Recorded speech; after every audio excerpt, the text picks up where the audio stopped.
I'm Patrick Miranda and I'm a True Self teacher. The True Self is our inner awareness, our inner consciousness. Some people call it our spirit or our soul, but really what it is our natural inborn state, and it's a state of peace and well-being. Throughout our lives we've learned to disconnect from this state, and what I try to help people and teach people is that this state is still there, and learning how to reconnect to it will bring a state of well-being and content to us all.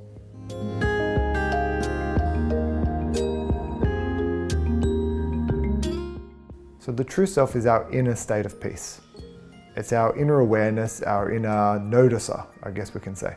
And in that noticing or that awareness, it's like an energetic essence. And that energetic essence is connection with ourselves, but it's also our connection to all that is. When we connect with this part of ourselves, that's the thing that's going to lead us to feeling a sense of peace and well-being. Understanding how to look beyond thoughts and beyond emotions and beyond identification with body is where we land on our true self. When we live from that state, we naturally live from a state of peace and love and self-love. The true self never disappears, it's always there. We always have access to it, we just have greater or lesser awareness and consciousness of its existence. Some gurus or enlightened beings live fully as their true self. Most of us, however, are going to grow a deeper and deeper connection to it over time, and we can do it over time, but we can also do it with concerted effort and desire to connect and listen to what it's saying to us. It's always there waiting for us to connect back in so that we can listen to it and follow what it's saying, which is generally leading us towards a state of well-being and more peace within our life.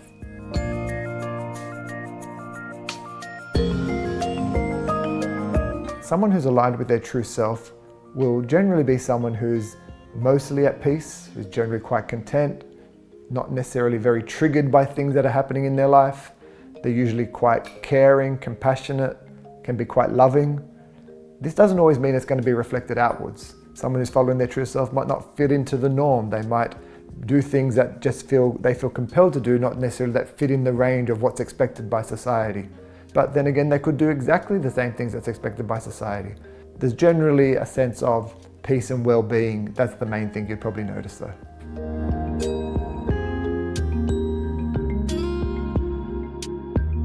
The way we disconnect with our true self is usually revolving around what perceptions we hold. Perceptions that usually make us feel bad or feel more unpleasant generally are less aligned with our true self. Perceptions that make us feel better, happier, more content, more pleasant, they're generally perceptions that are aligned or more closely aligned with our true self. So the more content and at peace we feel, the more aligned our perceptions with our true self are. And the less peace we feel, the more unpleasant we feel, a good majority of the time that really indicates that we're less aligned with our true self.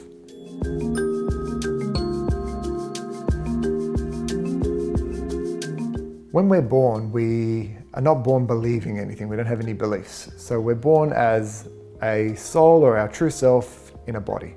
As we grow up and as we're raised, we get taught our name. So we learn that I am Patrick or I am whatever my name might be. Then what happens is we learn that this body is Patrick too. So we start learning to believe certain things, and we get taught by that by those around us. The things that they teach us, however, they're usually tools of function or thoughts that they've been taught or they've learnt. It doesn't necessarily mean they're thoughts or perceptions that are aligned with how the true self sees us or sees the world. Finding our true self or reconnecting to our true self then results usually in us having the perception of the true self. So we can then align more with those perceptions, which are generally going to bring us more a state of well-being, peace, and inner content.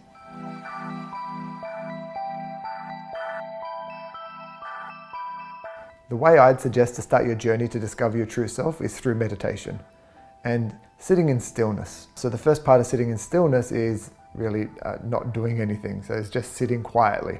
And when we sit quietly, what we can do is we can notice our thoughts, we can notice our feelings, we can notice all the things that are happening around us. The more we do that noticing, what we can then do is ask, what is the part of myself that is noticing? The more we connect to the part of ourself that is noticing, that's the part of ourself that is the true self.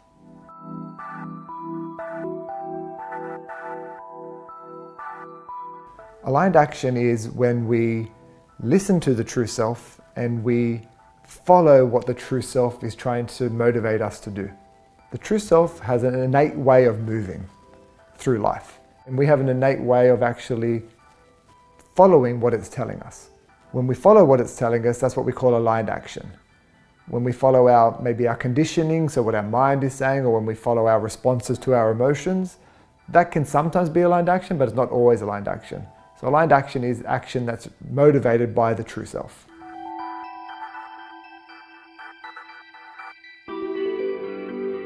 The true self never resists anything.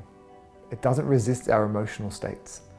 So our true self is willing to feel bad, it's willing to feel good, it's willing to feel all of them. And when we can sit peacefully in that, and what I call that is the backward step, or Buddhists call that the backward step, sitting peacefully in that emotion, what that generally means is when we do take a forward step, it requires action, we're doing it from a place of feeling more aligned, not just from a place of conditioned response or our raw self-response.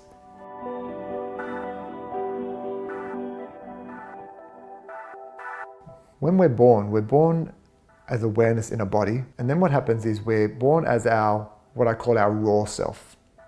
Our raw self is our temperament, our personality, our genetic makeup and biological makeup. And that will have a tendency to make us behave in certain ways. As we grow and we live life and experience life, we then get conditioned by the world around us. We get conditioned to try to usually avoid bad feelings and get more pleasant feelings. And what I call that is our conditioned self. So most of us are functioning somewhere between our raw self and our conditioned self at any given moment. What we'd like to do is reconnect even deeper than that, is look at our true self, because our true self is aware of those parts of us. And when it's aware of those parts of us, it can decide whether to utilize those parts of us to help us at any given moment, or to put them aside and live from our point of truth at any given moment.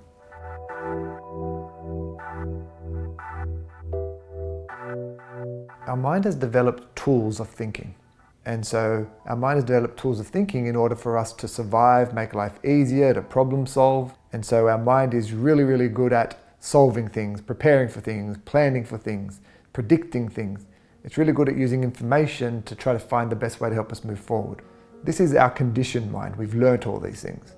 Sometimes the problem with this conditioning is that we get lost in it.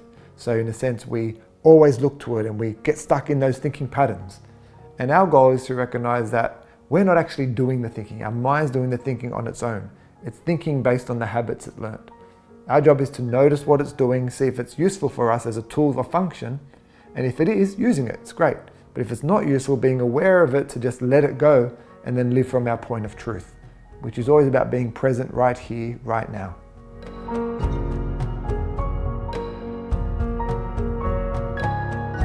A lot of times our perceptions don't actually align with our true self. And we're aware that our perceptions aren't actually helping us. So we know that they're making me feel bad. And we usually do one of two things when our perceptions make us feel bad. We either keep going with them, or we try to change them to be more positive or more aligned to our truth. Often though, from where our perception is to where we want to go, it's too big a leap. So the further we try to jump, we don't actually get there. We just end up staying at a perception that keeps us feeling worse. Sometimes to really look at things the way our true self does, we have to bridge our perceptions up to that level, not just expect to get there quickly like that.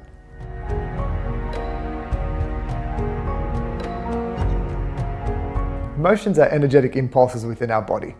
And what those energetic impulses do is they create different sensations in our body, some of them pleasant, some of them unpleasant. Often what we do is call them good or bad. I like to call them pleasant or unpleasant. So we have these emotions, and what they're designed to do is they're designed to motivate action. Different emotions are designed to motivate different forms of action. So sadness is designed to motivate us to slow down. It's designed to motivate us to stop, to think, to reflect. Sadness is also designed to motivate us towards choosing something that makes us happier. Whereas guilt is designed to make us reflect upon how we'd like to behave. Disappointment is designed to reflect upon what we'd like to do differently next time. Each emotion is designed for a different action, and our job is to discern what the emotion is so we know whether that action is aligned with our true self or not our true self, or through our conditioning.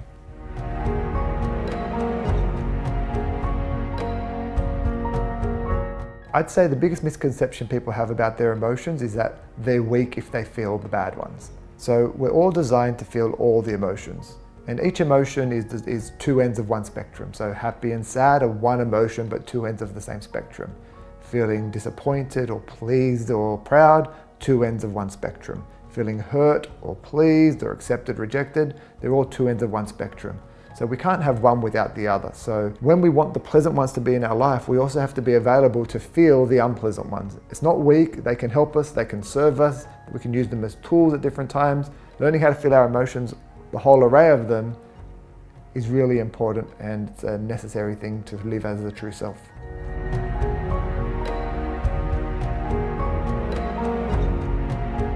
Emotions can be our entry point to our true self. When we're feeling bad, that can often tell us that how we're perceiving is disconnected from how we truly see things, how our truth sees things, how our soul sees things. So when we feel bad, that's a real great opportunity that we can have to look at what are we thinking and how are we relating in this situation that's disconnected from our truth. We can make another choice to reconnect to our truth and follow the action of our true self.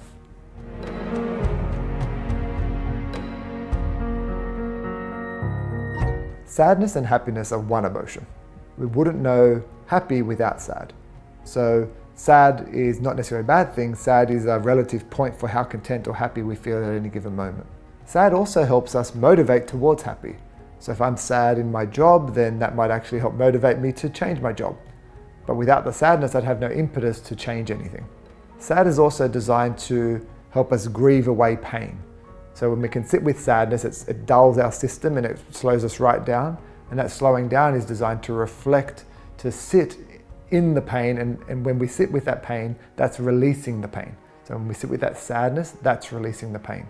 So the more we can do that, the more we're releasing the baggage so that we can move forward and find more happiness as we do that.